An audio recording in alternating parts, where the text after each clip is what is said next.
Thank you for being an incredible supporter of the 10X podcast group, the home of the skillful art of manipulation. We're thrilled to have you as part of our growing community. If you haven't already, we'd love for you to follow us on your favorite podcast platform. Your likes and comments mean the world to us and help us reach a wider audience with our stories. Plus, with new episodes released every day, your feedback plays a vital role in shaping what we create. It truly makes a difference. Your loyalty and enthusiasm fuel our passion for crafting gripping tales, and we're so grateful for your support. Today, we're excited to present Tears on the Tip, a story that promises to keep you on the edge of your seat. Let's dive into this thrilling narrative together. Chapter 1: Velvet Secrets. They say every stripper's got a story. Some are chasing a dream. Some are running from one. Others are just trying to survive long enough to see tomorrow. Me, I dance for different reasons. Revenge, mostly. Control. Power. And maybe, just maybe, to make peace with the fucked up little girl I used to be. My name's Raye. No last name. No frills. Just Raye. But around Eclipse, I go by Velvet. That name was branded on me the first night I worked the pole, and it stuck like glitter to skin. Velvet rolls off the tongue easy. Seductive. Smooth. Dangerous, too, if you know how to wield it. And baby, I've turned it into a fucking weapon. Eclipse isn't your average strip club. It's not the kind of place you stumble into after a night of shitty beers and broken promises. Eclipse is for the rich, the corrupt, the desperate men with money in their wallets and skeletons in their closets. Located in the heart of downtown, but tucked away in a building with no sign and no windows, it's one of those places that only exists if you know it exists. That's where I thrive. In the shadows. Under the strobe lights. Between champagne kisses and whispered confessions. The bouncers know not to ask questions. The bartenders serve without looking you in the eye. And the dancers? We smile like we're made of satin, but most of us are stitched together with secrets and scars. We're not your fantasy. We're your punishment for believing in one. It was a Thursday night when I met him. Thursdays are quiet enough to notice who doesn't belong. I had just finished a set on stage, the kind that makes you forget your name. Body drenched in sweat and oil, heart racing from the music thumping in my chest like a war drum. My heels clicked down the steps as I wrapped myself in a robe the color of spilled wine, my body still pulsing with adrenaline. That's when I saw him. Corner booth. Eyes too sharp for a place like this. He didn't ogle. He studied. Like he was dissecting the room, piece by piece. Like he was looking for something. Or someone.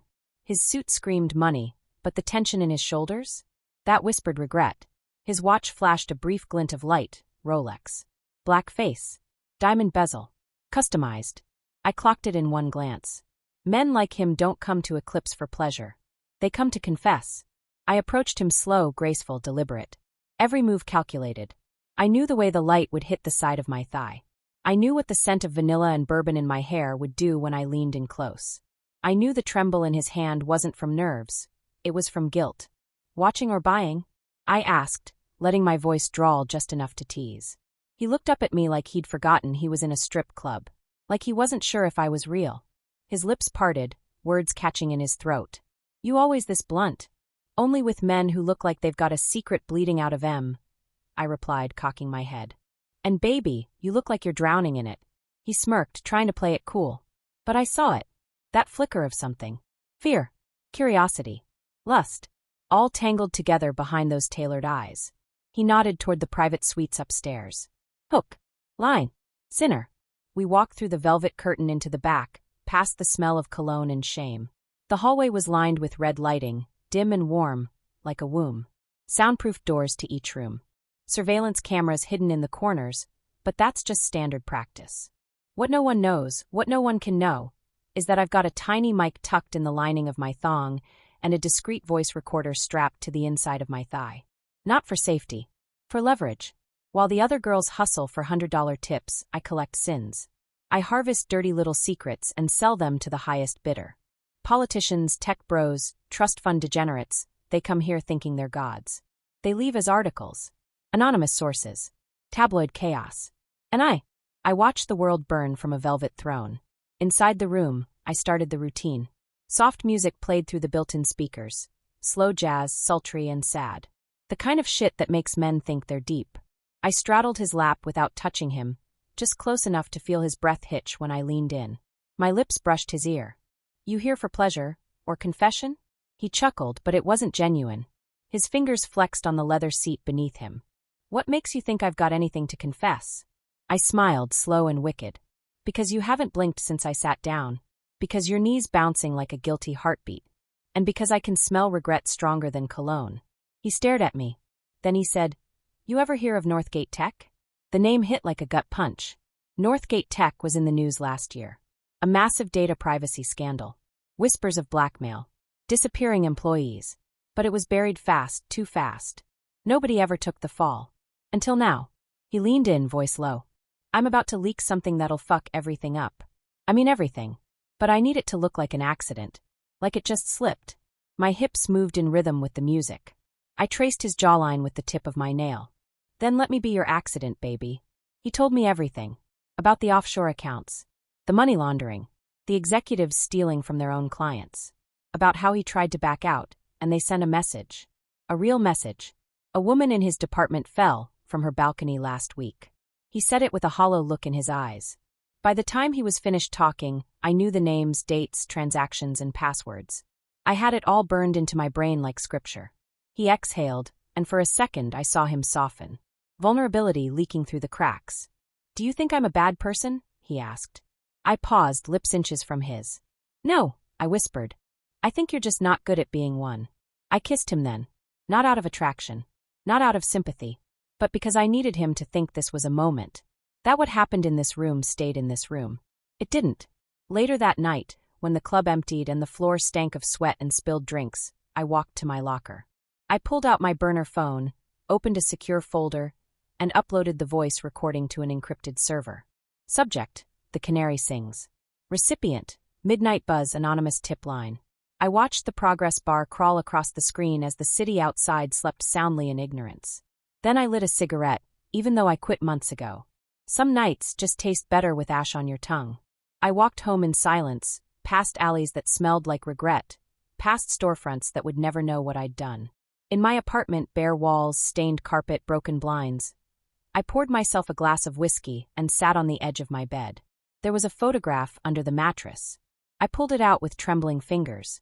Me, age 15. Hair in braids. Smiling wide, even though I had bruises on my ribs you couldn't see in the frame. My mother took that picture the day before she vanished. No note. No warning. Just gone. I burned it. Held the flame to the corner until it curled in on itself, like the lie it captured.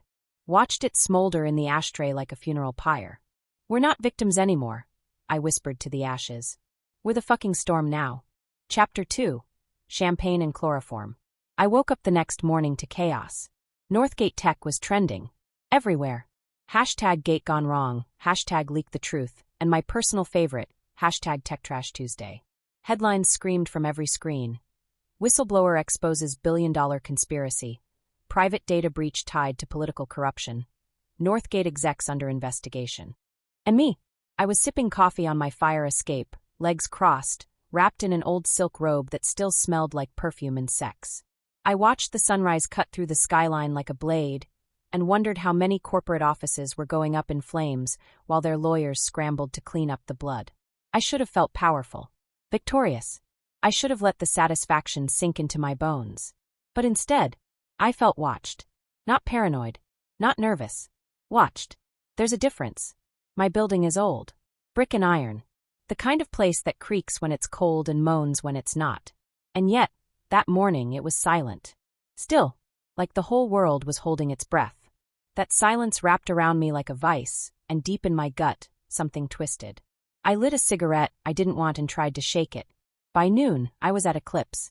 I needed the noise. The distraction. The dull roar of bass, the clinking of glasses, the whisper of stilettos against lacquered floors. I needed it all to drown out the feeling that maybe, just maybe, I'd poked a beast that doesn't just snarl. It devours. Candy was already at her station, doing her makeup in the cracked mirror behind the bar. She looked up at me through lashes so thick they could fly. "Girl, you see that shit in the news," she said. "Some tech firm just got their whole ass aired out like dirty laundry. You think it was one of our clients?" I smirked. "Maybe. Rich men talk too much when their dicks are hard." Candy laughed, tossing her lipstick into her bag. "Ain't that the truth?" But her voice faltered. Just slightly. The sound caught on something unspoken. Something cold. She leaned in, whispering, "Velvet, 2 men came in here this morning asking about you." My body went rigid. "What kind of men?" "Corporate looking. Suits. Too clean. Said they were old friends. Asked if you still danced here." I blinked once. Slowly. "Did they leave a name?" "No. Just a card." She handed it to me. Black. Unmarked. Just a number on the back in silver ink. No company. No name. No logo. "That's not a business card. That's a fucking warning." I shoved it in my purse, told Candy I'd be back later, and slipped into the dressing room. My heart was thudding like a bass drum in my throat. Not from fear. From certainty. I'd drawn blood, and now someone wanted to return the favor. I needed to disappear, just long enough to figure out who the hell was circling. But first I had to work. That night, the club pulsed with the kind of desperate energy I'd learned to smell. The VIP section was booked solid. The bartenders couldn't keep up with the Dom Perignon orders, and girls were making rent in a single lap dance. The scent of money clung to the air like perfume. And in that haze I saw him. Booth 6. The same place the tech guy sat the week before. But this man? He didn't fidget. He didn't drink. He didn't even fucking blink. He wore a charcoal suit that fit like a threat. His jaw was sharp enough to cut glass. His hair slicked back with surgical precision. No tie. No emotion. Just cold, clinical stillness. The kind that screamed trained. He didn't look like a client. He looked like a cleaner. And he was watching me. Not my body. Not my performance. Me. Like he already knew my real name. Like he knew the exact amount in my offshore account. Like he'd been in my apartment while I was asleep, counting the steps from the front door to my bed. I gave him the show he came for. Not because I wanted to, but because I had to know who he was and what he wanted. So I danced. I danced like my body wasn't wired with fear. Like I didn't taste metal in my throat. I moved like every curve was a secret, every turn of my hips a threat. And when the set ended, I made my way to his booth. "You gonna stare all night, or are you gonna pay for something handsome?" He looked up. Slow. Controlled. "You're not what I expected." I smiled, baring teeth. "Good. I'd hate to be predictable." He slid a folded envelope across the table. "Consider this a test." I didn't touch it. I don't do favors for ghosts. He leaned forward, and for the first time I smelled him, clean, sterile, expensive. Like danger bottled and sold in high-end department stores. "You're good at what you do, Velvet. Very good. But you've made enemies." "Yeah," I said, finally taking the envelope. "It's part of the job." As I turned to walk away, he said one last thing. "They're not coming to scare you. They're coming to erase you." Backstage, I ripped open the envelope. Inside, a photo. Grainy. Black and white. Of me, leaving the club last week. Same night I leaked the Northgate confession. Attached was a single sentence, typed on plain paper. "There is no such thing as an anonymous whistleblower." My breath caught. My vision narrowed. I had a choice. Run or retaliate. And I've never been the running type. I spent the next 3 hours pretending everything was fine. Smiling. Grinding. Letting sweaty hands slide over my thighs while my mind raced. After my shift, I went to the Raven's Nest, a grimy little bar owned by an ex-con who owed me more favors than he could count. The place smelled like sweat and old secrets. Perfect. Jax was behind the counter, polishing a glass with a rag dirtier than the floor. "You look like shit," he said. "Thanks, asshole," I replied, dropping the envelope on the bar. He scanned it. Whistled low. "You in deep." "Not yet," I said. "But I will be." He handed me a phone. A burner. Preloaded with encryption apps and ghost mode SIM cards. "You didn't get this from me." "I never get anything from you," I said with a grin. "You're just my fairy godcon." Jax rolled his eyes. "If your dumbass gets killed, I'm not going to your funeral. I'm just gonna rob your place." I leaned in, my voice dropping. "You ever heard of a fixer named Maddox?" He froze. Just for a second. "That name's cursed, Raye." "Good," I said. "I'm in the mood to dance with the devil." I got home just before dawn. I checked my locks 3 times. Sat in the silence of my apartment, waiting for the shadows to move. And then a knock. One. Soft. Almost polite. I crept to the door, blade in hand. Slid the peephole open. No one. But something sat on the floor. A bottle of champagne. And next to it, a white rag. Soaked. Chapter 3. Dirty Deals and Dead Eyes. First-person narration. The rag was soaked in chloroform. I didn't even have to smell it. I just knew. I could feel it in the cold curl of dread that slid down my spine like sweat on a stripper pole. That shit wasn't a gift. It was a message. And the champagne? That was the joke. A twisted, silent cheers from someone letting me know I was now living on borrowed time. They didn't want to scare me. They wanted to warn me. The kind of warning that came right before the vanishing act. The kind that left no fingerprints. No trace. Just an empty apartment and questions that never get answers. I didn't sleep that night. I sat cross-legged in the center of my living room floor, surrounded by everything I owned. 2 suitcases, a pile of burner phones, 3 fake passports, a pistol with the serial number filed off, and a flash drive hidden inside a tube of lipstick. My emergency bag had been packed for years. But this was the first time I actually felt like I might need it. The sun crept through the cracks in my blinds like guilt. Quiet. Relentless. By 7 a.m., my coffee tasted like copper, and my eyes felt like they'd been scraped with sandpaper. I kept hearing that man's voice. They're not coming to scare you. They're coming to erase you. And I couldn't stop thinking about that name. Maddox. Maddox wasn't a man. Not anymore. He was a myth. A whispered name in the backrooms of criminal poker games and dirty strip joints. A fixer so ruthless and elusive, he made your sins disappear, along with anyone who asked the wrong questions about them. Nobody had a photo. Nobody had a confirmed sighting. He was a ghost, until you owed him something. Then, suddenly, he was real. Too fucking real. I needed to find him. Not to beg. To buy him. Because if I was being hunted, I needed someone more dangerous than my hunters. Someone who didn't blink at murder, blackmail, or disappearing bodies in oil drums. And if the whispers were true, Maddox didn't work for favors. He worked for leverage. Lucky for me, I traded in it. I started where all things rotten begin, the underbelly of the city. That meant heading downtown to Level 0, a grimy, windowless after-hours club built in the basement of an abandoned train station. You didn't get into Level 0 unless you had something to offer, or something to run from. I walked in just after 10 p.m., wrapped in black leather and bad intentions. The bouncer, a 6'5" wall of muscle named Ox, eyed me like a suspicious package. I didn't flinch, just pulled a folded photo from my bra, slapped it against his chest, and said, "I'm looking for the man who knows this man." He didn't ask questions, just nodded once and stepped aside. That's the kind of place this was. Inside, Level 0 was a fever dream of red lighting, stale smoke, and music that throbbed through your bones like a panic attack. The air was thick with sweat and danger, and everyone inside looked like they'd either killed someone, fucked someone over, or both. I found her in the back. Trixie. She used to dance at Eclipse years ago. Real name, Sierra Jennings. But that girl was dead now. What sat before me was a weapon in platform heels. Trixie was the kind of woman who could make a cartel boss piss himself with a glance. And she owed me. Big.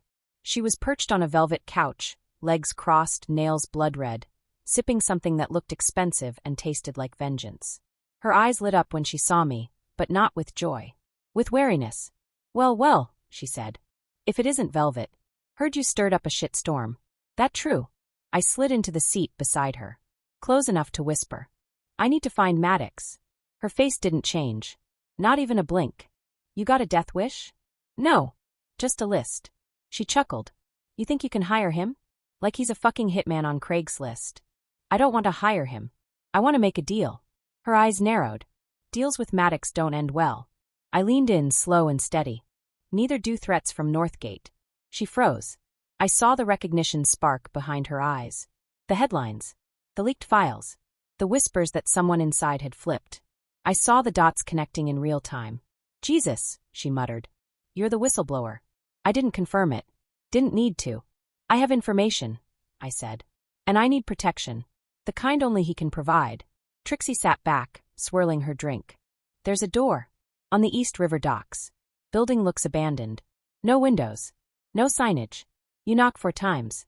Wait 3 seconds. Then 2 more knocks. If he wants to see you, someone let you in. And if he doesn't," she shrugged, "then you vanish." The docks were colder than I remembered. The wind off the water bit into my skin like tiny knives, and the buildings looked like tombstones under the moonlight. I found the one she described, gray, industrial, silent. No sound but the slap of waves and the creak of rusted metal. I knocked. 4 times. Waited. 3 seconds. 2 more knocks. Nothing. Then, a metallic click. The door opened 2 inches. A face appeared. Masked. "You Velvet?" "Yes." The door opened wider. "Don't speak unless asked." Don't lie unless you're ready to die. I stepped in. The hallway was narrow, lit only by a single red bulb hanging from the ceiling. It smelled like metal and secrets. I followed the masked man through a maze of steel corridors until we reached a door marked with nothing but a jagged X burned into the surface. He opened it. Inside was Maddox. Or at least, I think it was. He sat behind a desk carved from black stone, wearing a suit that looked like it cost more than my apartment. His face was partially shadowed, eyes unreadable, hands folded in front of him like he was expecting a confession. He didn't speak for a long time, just watched me. And I let him. Finally, he said, "You're brave. Or stupid. Or both." I stepped forward. "I have information. Exclusive. Untouched. About Northgate, the payout chain, the international laundering streams, everything." He didn't blink. And I want protection. Digital. Physical. Relocation package. I want to disappear before they make me disappear. He smiled. "Barely. You're good at gathering secrets, Velvet. But you're better at weaponizing them." "You're damn right I am." He leaned back, studying me like I was a puzzle with a missing piece. "Fine. You'll get your protection. But in return," I felt the weight of his next words before he spoke them, "you'll work for me." Chapter 4. Baptized in Blood. There's no such thing as clean power. That's the first thing I learned after shaking Maddox's hand. You don't make a deal with the devil and walk away pure. You don't step into a world built on secrets and blood and expect to leave with your soul intact. No, you earn your place in hell. Step by step. Lie by lie. Death by fucking death. And I had just bought myself a front row seat. He didn't say anything else that night. Just nodded toward the man in the mask and said, "Take her." And like that, I was no longer a guest. I was property. The masked man led me down another corridor. Longer. Darker. The walls felt tighter, like they were closing in. I could hear the sound of distant metal, clanking, echoing like a warning. Every step I took echoed like a heartbeat in my ears. I didn't ask where we were going. I didn't need to. Wherever it was, I knew it wasn't good. He opened a door at the end of the hall. Inside was a room with no windows. Just a table, a chair, and a steel briefcase. Harsh fluorescent lights buzzed overhead, washing everything in an ugly yellow glow. "Sit," he said. I did. He placed the briefcase in front of me, snapped the latches, and opened it. Inside, a burner phone, a Glock 19, and a single manila envelope. "Your initiation," he said. "Do it and you're under Maddox's protection. Fail and well, you'll wish you had." I picked up the envelope. My hands didn't shake. They never do when it counts. Inside was a photo. A man. Mid-40s. Expensive suit. Scar on his chin. Arrogant eyes. There was a dossier attached. Name, address, schedule, car. He was a lobbyist for a private prison company. Tied to bribery. Kidnappings. Quiet disappearances of undocumented teens who ended up in state-run black sites for profit. My stomach turned. The man had blood on his hands. But I was being asked to put more on mine. "What do you want me to do?" I asked, voice low. The masked man tilted his head. "Make it look like a suicide. No noise. No body for the press." And just like that, I was no longer a manipulator. I was a hitwoman in training. I spent the next 48 hours in a motel that smelled like mildew and cheap detergent. Planning. Studying. Rehearsing. I watched the target's patterns. Tracked him to his office. His condo. His mistress's penthouse. He was sloppy. Predictable. Thought he was untouchable. Men like him always do. I didn't feel guilty. Not yet. Maybe that makes me a monster. Or maybe I was just tired of watching evil win. The plan was simple. Get inside the penthouse. Catch him off guard. Slip a benzodiazepine cocktail into his whiskey. Make it look like he jumped from his own balcony. A tragic fall. A silent scandal. No loose ends. The hard part wasn't the killing. The hard part was smiling while I did it. He answered the door with his shirt half-buttoned and a smirk on his face. "Ah, the new girl," he said, dragging his eyes down my body like he was reading a menu. I was expecting blonde. "I get that a lot," I said, stepping inside. His penthouse was all glass and grede. Marble floors. Chrome furniture. Giant windows overlooking the city like he owned it. I slipped off my coat and let the cold air kiss my bare shoulders. He poured 2 glasses of scotch.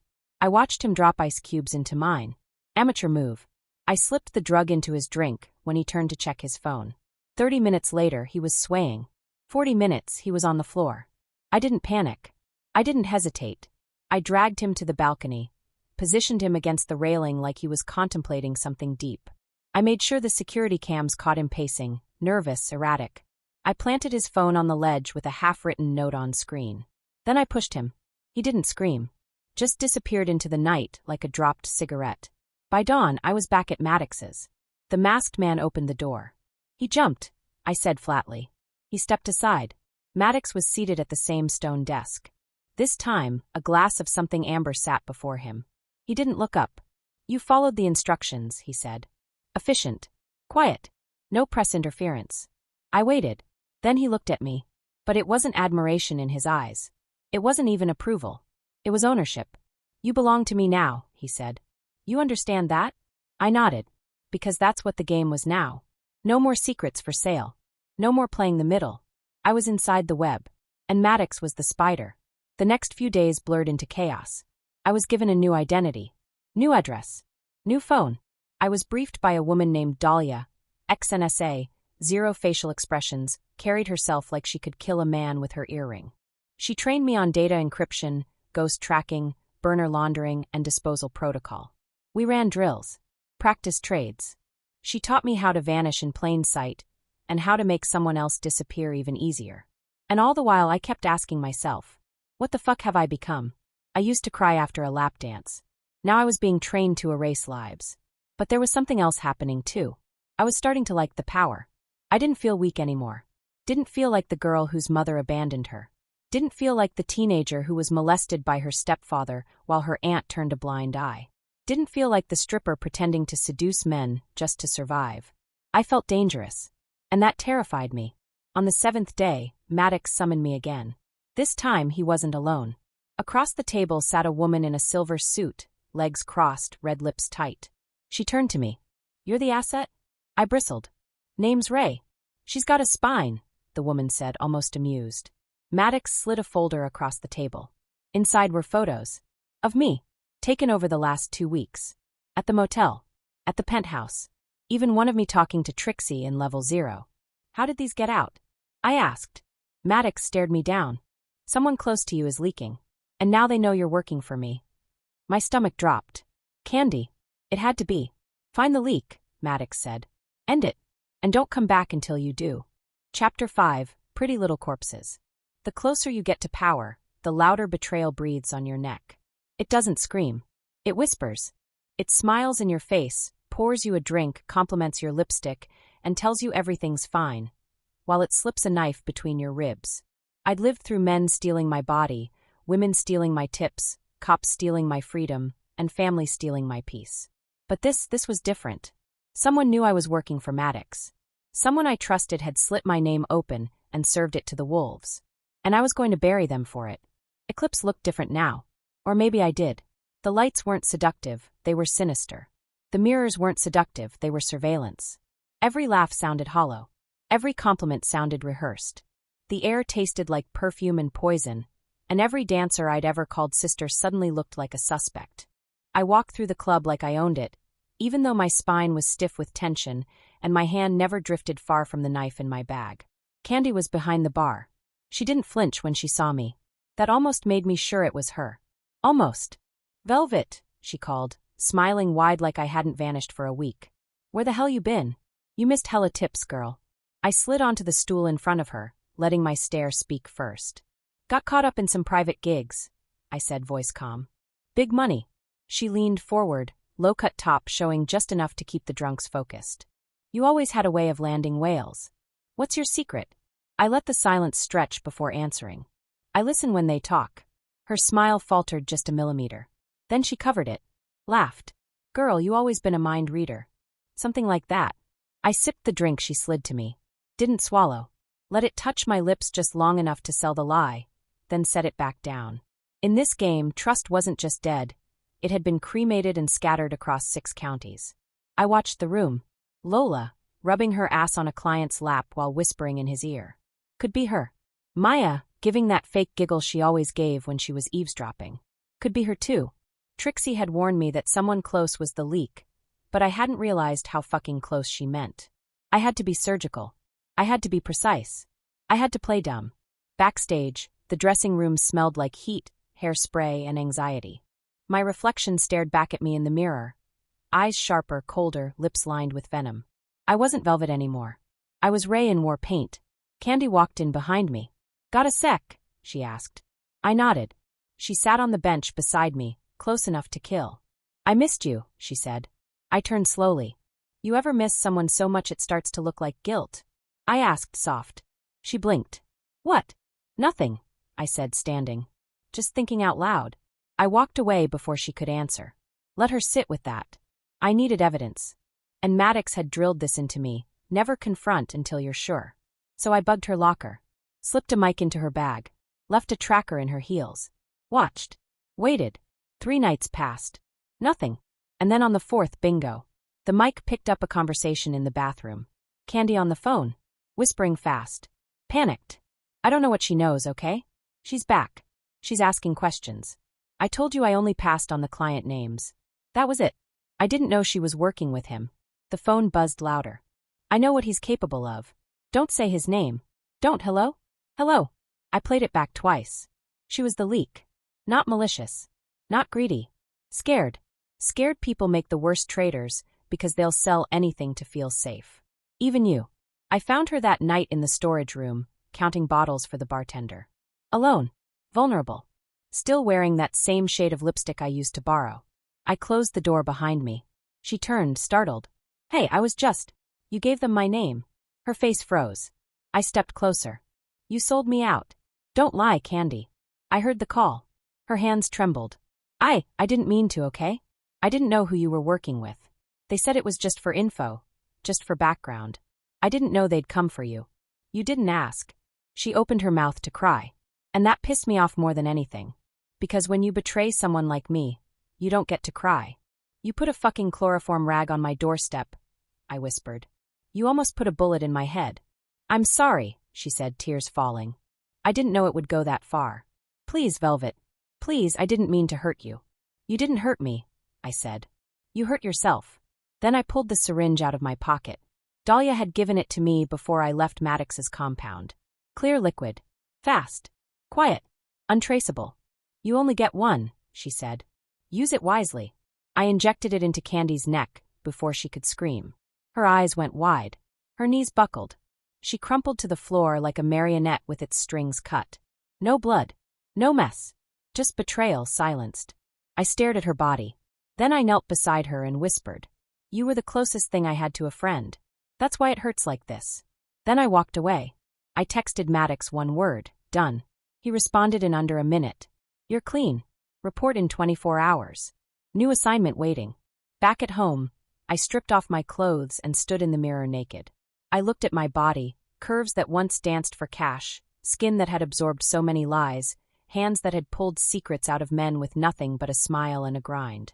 Now those same hands had killed. And the worst part? I didn't feel broken. I felt clear.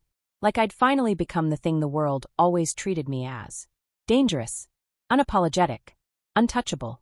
I turned the faucet, let the water burn hot, stepped into the shower, and scrubbed until my skin was raw. I cried. But not because I felt regret. I cried because I knew I wouldn't feel it next time. And that scared me more than death. Chapter 6. Silence is a loaded gun. First-person narration. I didn't sleep the night after Candy died. Not because I felt guilt. Because I didn't. That scared me. Not a single tear for her after the syringe.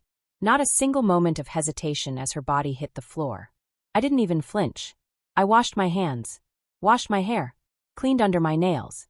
Then laid in bed and stared at the ceiling like it was trying to confess something to me. Maybe this was what Maddox wanted all along. Not a soldier. Not an informant. A weapon. And I was starting to feel like one. 24 hours after the kill, I got the text. New assignment. Come armed. No lipstick. The no lipstick part made me smirk. Dahlia always had a way of twisting humor into cruelty. She once told me mascara was a liability, and that heels could kill faster than a knife. Beauty is distraction, she'd said. You don't get to be beautiful and dangerous. Choose one. That night I chose dangerous. Maddox's headquarters was colder than usual. Not just in temperature. In mood. The air carried something sharper than tension. Something silent but violent. Like the pause before a detonation. The masked man didn't greet me at the door this time. Instead, a new face, a woman with pale skin, angular features, and the kind of walk that suggested she'd seen people die and didn't flinch anymore. "Follow me," she said. "No names. No welcome. No warmth." I followed. The war room was dimly lit, screens glowing along the far wall, all showing different feeds: security footage, street cams, satellite overlays. At the center was Maddox, seated in silence, fingers steepled under his chin. To his left was Dahlia. To his right, a body bag. A fucking body bag. I froze for half a second, then stepped forward, shoulders squared. "Problem?" I asked. "Opportunity," Maddox replied. He stood and unzipped the bag. Inside, a woman. Naked. Pale. Bruised. Lipstick smudged across her cheek. A fresh bullet wound in her temple. She couldn't have been older than 23. Pretty. Young. Dead. I swallowed the burn rising in my throat. "She was a political escort," Dahlia said, flipping a file open on the table. "Worked high-end circuits. Real hush-hush stuff. Governors, judges, campaign managers. Anyone with a seat at the table and something to hide."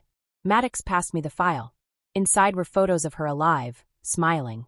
Then photos of her in bed with a man whose face was unmistakable. Senator Thomas V. McConnell. Anti-sex work. Pro-family values. Bible-thumping fraud. I tilted my head. "Is this blackmail?" Dahlia snorted. "This is insurance." Maddox pointed to a sealed envelope in the corner of the room. "She was supposed to deliver that to a contact in D.C., he said. "Never made it. She ended up in a dumpster behind the St. James Hotel. Bullet in the skull, no witnesses, camera footage wiped. The package never left her hands." "What's in the envelope?" "Testimony," Dahlia said. "Names. Locations. Bank transfers. Enough to burn 3 major players and cripple a political machine." Maddox stepped closer. "And now the vultures think it's lost. They're relaxed. Celebrating." He leaned into my space, voice low. "I want you to deliver the envelope." I raised an eyebrow. "That's it? Just a mail run?" He smiled, and it chilled my bones. "Nothing is ever just anything in this world, Raye. You should know that by now." The drop was scheduled for 2 a.m. at a private event in a luxury hotel masquerading as a charity fundraiser. Politicians. Donors. Oil tycoons with daughters half their age. Every attendee would be wearing a mask, both literal and figurative. And I would be one of them. The dress Dahlia gave me was sleek, black, simple. No slits. No lace. Just clean lines and a built-in holster for a compact pistol against my thigh. The mask was metallic, silver with sharp edges that mirrored the ballroom chandeliers. I looked in the mirror before I left and barely recognized myself. Not because of the disguise. Because of the woman underneath it. The hotel was pure decadence, gilded elevators, velvet ropes, champagne fountains taller than most guests. I walked in with the confidence of a woman who owned every man in the room. Because in a way, I did. The envelope was tucked into a slim clutch at my side, sealed tight, handcuffed to my wrist like a briefcase full of diamonds. My mission was simple: make contact with a man named Alaric. He'd approach me at the bar, ask if I preferred gin or grief. I was to respond, "Depends who's paying." Smooth. Clean. A spy movie cliché. But effective. I found the bar, ordered a whiskey, waited, and then he arrived. Alaric was tall, black tux, blue eyes, and a half-smile like he knew he was being hunted but didn't care. He slid next to me. "Gin or grief?" he asked. "Depends who's paying," I said, not looking at him. He smiled, sipped his drink, and tilted his head.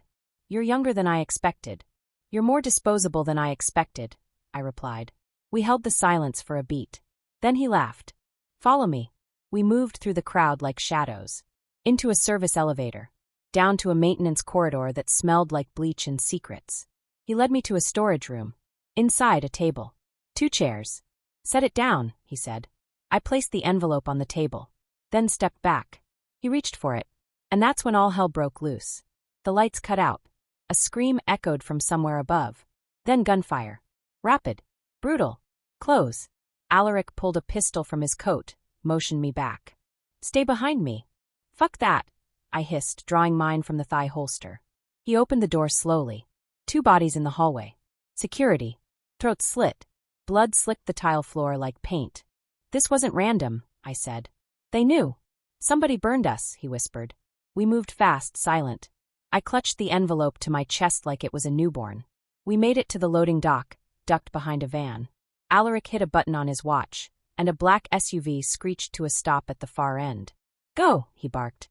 But I paused. Because across the parking lot, in the shadows, someone stood watching. A woman. Blonde. Thin. Red lips.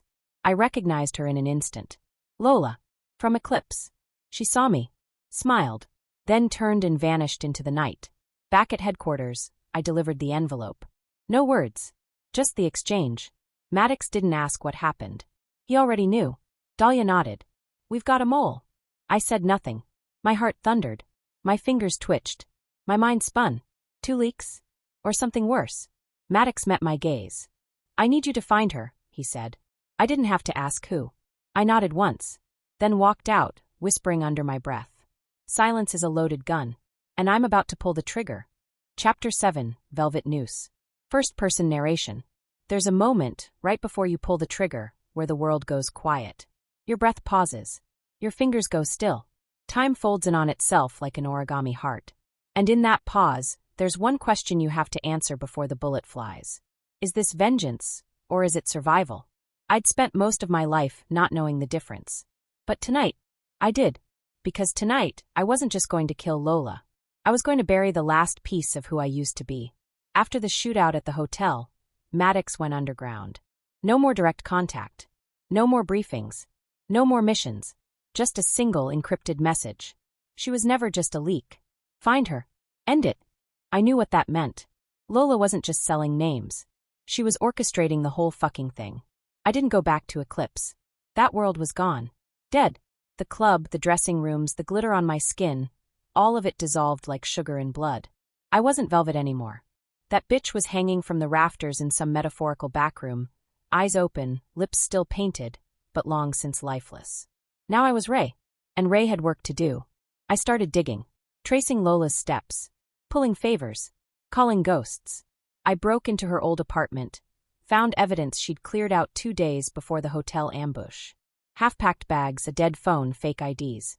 And under the mattress, a photo. Me. At 15. The same one I burned. Except this copy had a name written on the back. Not mine. My mother's. I stared at it for 5 full minutes. Heart thudding. Mind blank. Then it hit me. Lola knew more than just my name. She knew my past. I didn't sleep for 72 hours. I drove across the city on pure instinct and adrenaline, chasing every lead, every burner phone number, every whisper. I met informants in alleys. Paid bribes. Threatened exes. Broke a man's wrist in a motel room when he refused to talk. Finally, one of them cracked. Lola was hiding out in a mansion on the edge of the city, disguised as a housemaid for a Russian oligarch with a coke problem and a temper. She'd traded her heels for flats and was pretending to be invisible, just another pretty face tucked into the shadows of wealth. She was 2 steps ahead of everyone. Except me. I got inside through the service entrance. Wore the same uniform as the rest of the help, black skirt, white blouse, apron, hair up. Nobody noticed me. Nobody looked twice. Just like old times. I moved through the halls until I found her in the upstairs guest room. Alone. Packing. She didn't see me at first. She was folding dresses. Fast. Panicked. When she turned and saw me standing in the doorway, holding the silenced Glock at my side, her whole body froze. Then she smiled. Like a cobra. "Well, well," she said. "Look who grew fangs." "I'm not here to talk," I replied. "But you always talk before you kill, Raye. That's your thing, right? Whisper something poetic, then pull the trigger like you're writing a love letter in blood." I stepped closer. "Why Lola?" She raised an eyebrow. "Because survival's a motherfucking currency, babe." "Because Maddox? He's not the top of the food chain. He's just a middleman in a suit. And I wanted out. So I made my own deal." "With who?" She shrugged. "You'll be dead before you find out."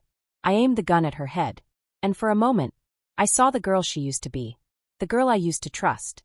The girl who helped me tie my heels backstage, who shared gum and secrets and whispered jokes during slow nights. Gone. Dead long before Candy. And yet she didn't beg. She stepped forward. "Do it," she said. "Be the fucking monster." I hesitated. And in that hesitation, she lunged. We crashed into the wall. My gun went flying. She grabbed a knife from the suitcase and slashed. I ducked. Punched. She caught my jaw with an elbow. I slammed her into the dresser. The mirror shattered. Glass everywhere. Blood ran down my arm. We fought like women who had nothing left to lose. No rules. No choreography. Just rage. She got on top of me, pressed the shard to my throat. I should have killed you in your sleep, she hissed. I grabbed the lamp from the nightstand and cracked it across her temple. She dropped. I crawled to the gun, got it in my hand, turned, and fired. One shot. Right between the eyes. Silence. Real silence. The kind that only comes after death. I sat on the floor next to her body, chest heaving, face bloody, heart steady. Back at headquarters, Maddox didn't say anything when I returned. He just looked at me, like I was no longer a weapon, but a warning. Dahlia lit a cigarette and handed me a drink. You good? I stared at the whiskey, then downed it in one swallow. No, I said. But I'm better. Maddox finally spoke. She said you'd hesitate. Said you were still soft. She was wrong. She said you'd keep digging. I looked up. She was right about that. He narrowed his eyes. What are you saying? I want the truth, I said. About my mother. About that photo. About you. Maddox was silent. Then he smiled. The slow, dangerous kind. Then you're not finished, Raye. You're just getting started. Later that night, I went home. Stood in the mirror again. Looked at my face. The bruises. The scars. The shadows. I touched my cheek. Then my lips. Then the place where Lola almost carved me open. I reached for a necklace I hadn't worn in years. Just a thin silver chain with a pendant shaped like a tear. Slipped it on. Then whispered. This isn't the end. Because it wasn't. Not for me. Not for the ghosts I still had to confront. Not for the secrets that still hadn't surfaced. But it was the end of something. The end of weakness. The end of innocence. The end of velvet. I walked into the night. Gun holstered. Eyes sharp. Soul clean in the most fucked up way possible. Because now, I wasn't just a stripper with a past. I was a storm in stilettos. A liar with a conscience. A killer with unfinished business. And somewhere out there, the truth was still bleeding. Waiting for me to rip it open. And I will. One bullet at a time.